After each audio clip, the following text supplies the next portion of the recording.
Bonsoir Bouba et bonsoir à tous. Nous recevons un imam pour le sermon du vendredi, une façon de parler, pour dire que le sujet du terrorisme sera encore abordé largement dans cet entretien avec Cheikh Wali Seck. Bonsoir. Bonsoir Mamadou. Vous êtes imam de la Zawiya de Columbia à Washington aux États-Unis. Vous êtes rentré au Sénégal depuis quelque temps, même si votre famille vit là-bas en Amérique. Vous êtes économiste de formation et président du mouvement social et citoyen Convergence pour le changement des comportements et l'assainissement des mœurs au Sénégal et dans la diaspora. L'actualité ce vendredi: prise d'otages à Bamako, au Mali, à l'hôtel Radisson par des djihadistes, 18 morts, dont 16 parmi les otages. Quelle est votre réaction, cher Wali Seck, face à ces événements tragiques, il faut le dire? Je vais d'emblée, tout de suite d'entrée de jeu, condamner avec la plus grande vigueur donc, ces attentats terroristes, donc, aussi bien à Paris qu'au Mali ce matin. La porte d'à côté, le Mali. Faut-il craindre le pire aujourd'hui? Oui, il faudrait dire donc en fait il y a vraiment une galaxie terroriste donc, dans la sous-région avec une quantité importante en fait d'armes donc qui est détenue donc par des rebelles après donc avoir été détenus donc par la défunte armée libyenne, et ce qui fait donc en fait aucun pays n'est épargné. Donc certains pays ont connu donc des attentats, à savoir le Niger, le Mali et en fait d'autres pays de la sous-région. Mais le Sénégal aussi donc n'est pas épargné donc par ce phénomène, puisque on n'a pas assez de moyens pour surveiller nos frontières, et aujourd'hui à tout moment donc le pays peut être infiltré et il faudrait donc prendre les mesures idoines donc pour protéger donc le pays. Justement, les autorités sénégalaises annoncent une batterie de mesures. Vous avez certainement suivi l'interdiction du voile intégral, l'arrestation d'imams, entre autres mesures, et une grosse part aussi du budget qui est affecté justement à la lutte contre le terrorisme. C'est des mesures qu'il fallait prendre, qui vous rassurent? Oui, je pense que ces mesures ont été prises. Mais il faudrait en fait élargir donc la concertation. Récemment, donc, je pense que le ministre Cheikh Tidiane Gadio, le ministre des Affaires étrangères, donc, ont organisé un forum sur la paix et la sécurité. Mais les principaux acteurs qui ont eu donc à plancher donc à ce forum ne sont simplement que les généraux d'armée et les généraux de gendarmerie. Et je pense qu'il y a plusieurs autres acteurs qui sont concernés au premier plan donc par ces attentats terroristes. À savoir, comme les imams? Les imams, il faut les inviter, il faut les écouter. Les magistrats, c'est des acteurs de premier plan, puisque chaque fois qu'il y a un attentat terroriste, les terroristes, qui est-ce qui les juge? C'est les magistrats. Les douaniers, c'est eux qui surveillent les frontières. Les policiers, c'est eux qui mènent les enquêtes. Donc il faudrait élargir vraiment donc l'assiette d'acteurs donc pour qu'il y ait une réflexion inclusive. Je pense qu'hier j'ai écouté donc le communiqué donc de Benno Bokk Yakaar, et le porte-parole du jour, Mamadou Ndoye, disait qu'il faudrait en fait organiser une concertation nationale. Et je pense que donc c'est ce qu'il faut faire. Les imams, il faut les inviter, il faut les écouter. Ce qu'on a vu aujourd'hui, ce matin au Mali, personne ne s'y attendait. Au moment où on parle d'effets vestimentaires, d'interdire la burqa, pour essayer donc de prévenir les ceintures d'explosifs. Oui. Les terroristes, les djihadistes sont entrés dans cet hôtel avec une voiture et une plaque diplomatique. Oui, c'est vrai que ça, c'est frappant, ça. C'est frappant et personne ne s'y attendait. Pour vous dire donc que la lutte contre le terrorisme n'est pas une chose facile et personne ne détient la solution. Donc il faudrait écouter tout le monde, il faudrait prendre l'avis de tout le monde et il faudrait que tout le monde soit à pied d'œuvre donc pour combattre donc ce phénomène. Vous n'êtes pas satisfait de l'approche du gouvernement du Sénégal? Le gouvernement du Sénégal est en train de prendre des mesures, mais je pense que ce n'est pas suffisant. Il y a des acteurs qui sont là, qui ont des idées plus pertinentes et qui peuvent donc le mettre à la disposition du gouvernement. Il faudrait écouter ces acteurs. Vous êtes un imam? les imams sont au cœur de ce débat sur le terrorisme. En des termes simples, quel doit être le rôle d'un imam? On est vendredi. Que doit être le sermon du vendredi de l'imam aujourd'hui? Le sermon du vendredi de l'imam est comme le sermon traditionnel. Il y a quelqu'un qui disait que le ministre de l'Intérieur doit sortir une circulaire pour réglementer les prêches du vendredi dans les mosquées. Je pense que lui, il fait fausse route. Vous tenez le Coran les prêches entre les mains. Du vendredi oui. sont réglementés par la volonté divine. Puisque ça se résume à Khalay Khal Rasulullah, la charia, et tout est dans ce livre saint. Je pense que si on s'arrête à cela, on ne va pas donc être traité comme des terroristes ou bien des imams qui sont en link avec donc le Boko Haram ou bien en fait d'autres organisations djihadistes. Mais aujourd'hui, les imams sont bien formés, c'est des formateurs de formateurs, donc il ne s'agit pas nullement de former ces imams, puisque la notion d'imam aujourd'hui donc a évolué. Ce n'est plus donc le vieux qui sort traditionnellement du Dara qu'on amène donc pour diriger la prière.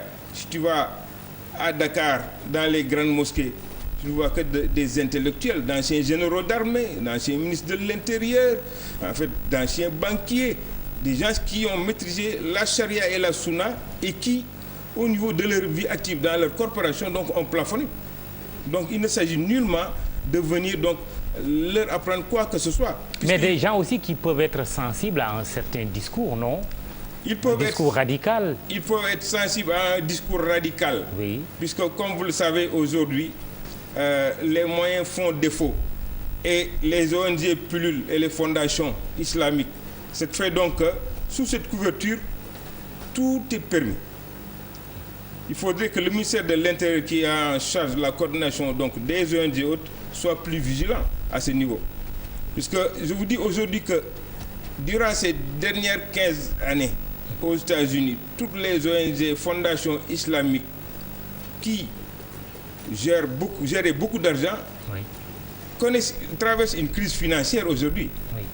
Et ces ONG islamiques, ces fondations, étaient alimentées par qui? Mohamed Kadhafi, qui donc leur virait beaucoup d'argent. Le groupe de Farhan, aujourd'hui on ne les entend plus, on ne les voit plus dans les rues de New York, Philadelphie, Washington et partout. En très belle tenue, très joli costume, en train de distribuer des journaux avec beaucoup de moyens. Oui. Ça a disparu de la circulation. Oui. Aujourd'hui, d'autres ONG islamiques qui recevaient des financements importants de la Libye, aujourd'hui ont cessé leur activité. C'est pour cela donc, lors du forum récent, oui. Quand le représentant libyen est venu pour prononcer donc sa contribution, et on lui a dit que c'était en arabe, et que les deux langues qui ont été utilisées étaient le français et l'anglais, c'était quand même regrettable, puisqu'on pouvait quand même chercher un traducteur arabe, puisque le Libyen, quand il sort du terrorisme, je pense qu'il ne reste rien. Il fallait l'écouter pour avoir donc son expérience et sa version des choses. Donc, vous comprenez très bien qu'on puisse aussi questionner le rôle de l'imam aujourd'hui, dans un contexte de terrorisme. Je comprends très bien. Oui. Mais certains veulent faire de ces tracts des imams un fonds de commerce. C'est là où je ne suis pas d'accord. Fonds de commerce politique? Fonds de commerce politique, fonds de commerce pour avoir donc des moyens. Moi je combats avec la dernière énergie toute forme de terrorisme ou bien de collaboration avec ces bandits, que ce soit le Boko Haram, le Moujou ou toute organisation terroriste. Oui. Bon, mais ce que je dis, c'est qu'il faudrait redoubler de vigilance pour que les récépissés qui sont donnés aux ONG, fondations islamiques, soit vraiment prise au sérieux, puisque c'est la porte entrée à toutes les dérives. Très bien. On va parler d'une autre actualité, c'est l'agriculture, avec les bonnes récoltes annoncées par le gouvernement. Plus de 2 millions de tonnes de céréales attendues cette année, environ 1 million de tonnes d'arachides. Vous êtes économiste et spécialiste de l'agriculture. De bonnes récoltes en perspective, c'est l'âge d'or de l'agriculture sénégalaise? L'âge d'or de l'agriculture sénégalaise, moi, je serais plus modeste, plus humble. On a eu une très bonne pluviométrie. C'est ce qui explique qu'on a eu en fait des productions records. Une agriculture toujours dépendante de la pluie. Dépendante de la pluie. Mais il faudrait aller à l'au-delà. Au-delà. Oui.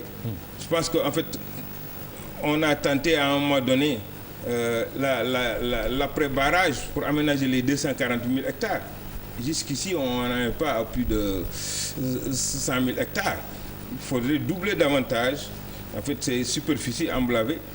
Et le programme des domaines agricoles communautaires aussi, qui a été lancé, apporte des réponses par rapport à l'accès à la terre, les financements disponibles en fait, pour les groupements d'entrepreneurs agricoles. Et tous ces éléments permettraient donc de promouvoir donc, une agriculture donc, intensive. Je pense qu'à ce niveau, donc, des efforts ont été faits par le gouvernement en matière de moyens, d'importation de tracteurs, 2000 tracteurs. Mais 2000 tracteurs qui, si l'entretien et la maintenance fait défaut, puisqu'aujourd'hui, sur le marché, il n'y a plus de spécialistes de machinisme agricole.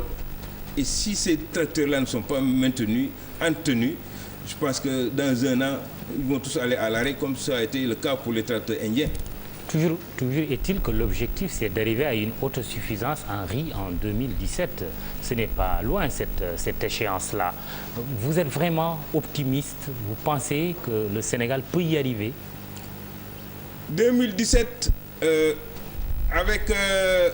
si on y met tous les moyens qu'il faut, et si on travaille, puisque atteindre l'autosuffisance en riz, ce n'est pas organiser tout le temps des forums dans des stades ou bien venir à la télé ou bien dire que nous aurons des surplus pour exporter en Inde ou bien des slogans creux. Ce n'est pas ça. Il faut travailler. C'est le travail qui paie. Si on travaille davantage, je pense qu'on pourrait l'atteindre. Mais si on continue donc à organiser que des séminaires, des grands forats avec la BAD, la Banque mondiale et tout ça, qui ne fait que donc, je veux dire, gâcher les ressources financières, je pense qu'on n'y arrivera pas. Il faudrait économiser ces ressources et aller travailler. Je pense que c'est ce qui fera qu'on arrivera à l'autosuffisance en riz. Les gens sont assez optimistes et assez pressés en disant même qu'on va bientôt commencer à exporter du riz en Inde. Ça, je pense que ça fait rigoler. Ce qu'on exporte, et ça au moins c'est une vérité vraie, c'est l'arachide. Le débat aussi ici, c'est la Suneor qui a été reprise à M. Abbas Jaber. Tout un débat, il y a des manifestations d'intérêt. Benno Bokk Yakaar, coalition à laquelle vous appartenez, demande même qu'une enquête soit faite pour comprendre comment on a pu brader la Suneor à moins de 6 milliards alors qu'elle aurait dû coûter pas moins de 50 milliards. La Suneor, qu'est-ce qu'il faut en faire aujourd'hui, cher Waly Seck? Oui, je pense que la privatisation de la Suneor a été ratée. Ça, il faut le reconnaître. Et les mesures récentes qui ont été prises à travers donc, cette filière, la chaîne de valeur arachide, pour rompre le contrat avec Jaber, on ne sait pas donc quelles sont en fait les conditions qui ont été négociées par le ministre des Finances, le gouvernement, donc avec en fait, cet opérateur. Bon, cela étant dit, oui, je pense qu'il faudrait rapidement trouver un repreneur. Et s'il y a des nationaux qui ont des partenaires stratégiques justement pour reprendre la Suneor, je pense qu'il faut y aller très rapidement. Priorité aux nationaux. Je pense qu'il faut donner la priorité aux nationaux. Et si ces nationaux ont aussi des partenaires stratégiques étrangers, ça permettrait, en fait, nous qui connaissons mieux le terrain, mieux la société des institutions et l'historique donc de cette filière, je pense que ce serait un bon joint venture donc, pour pouvoir donc, aller rapidement à des résultats. Pour vous, le montage ne peut pas exclure des étrangers?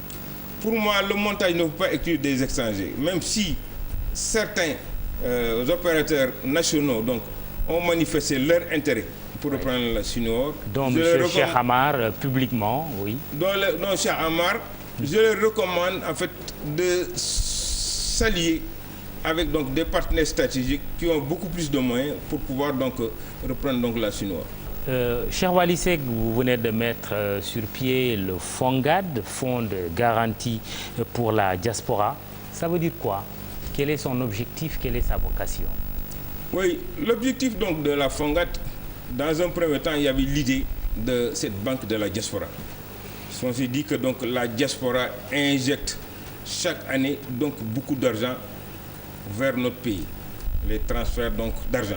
Ouais. Il faudrait donc essayer donc près de 800 milliards. Près de 800 milliards. Oui. Et on a vu à travers par les circuits ça a officiels. même dépassé 800 milliards. Oui, oui. On a vu donc que certains autres pays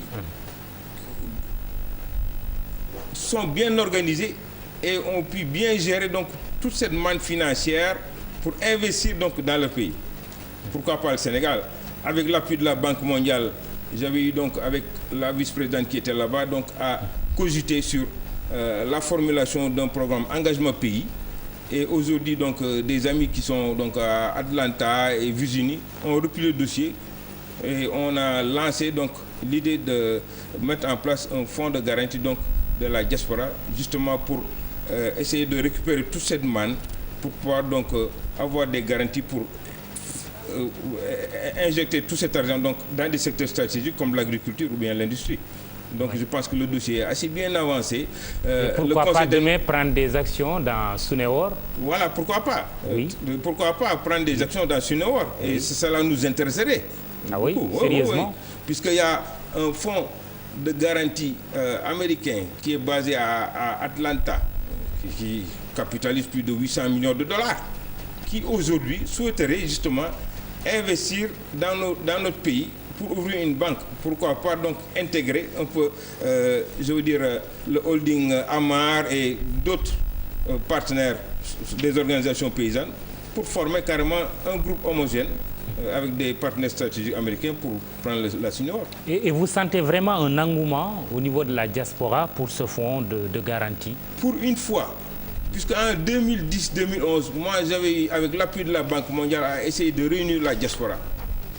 Donc c'était mis en veilleuse, mais là, avec le lancement donc, de ce fonds de garantie donc, de la diaspora, le président de la République donc, avait demandé à ce que la BNDE prenne des parts et que l'APIX aussi puisse amener toutes les facilités en nous octroyant en fait des facilités d'ouvrir un bureau au sein de l'APIX et ensuite à nous accompagner. Je pense que tous les signaux sont ouverts pour que donc, la diaspora puisse au moins cette fois-ci avoir quelque chose de très concret, un bon projet, à défaut d'avoir en fait ce qu'on avait prévu au Conseil donc, des Sénégalais qui a été annoncé dans la DPG mais qui aujourd'hui n'a pas eu lieu.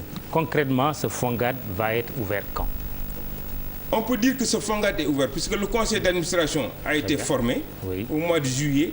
Aujourd'hui, moi qui suis en fait le seul administrateur au Sénégal, les autres donc sont dans la diaspora. J'ai pu ouvrir donc le compte au niveau de la BNDE. La BNDE s'engage à entrer dans le capital et l'APIX aussi est en train de faire toutes les facilités pour un démarrage rapide de ce FONGAD. Cheikh Wally Seck était l'invité du 20h. Il est justement le président du mouvement citoyen Convergence pour le changement des comportements et l'assainissement des mœurs au Sénégal et dans la diaspora. Il est également imam. Bouba, c'est fini pour ce soir. Lundi, donc un autre jour, je vous retrouverai, Inch'Allah. Merci de nous avoir suivis. Excellent week-end.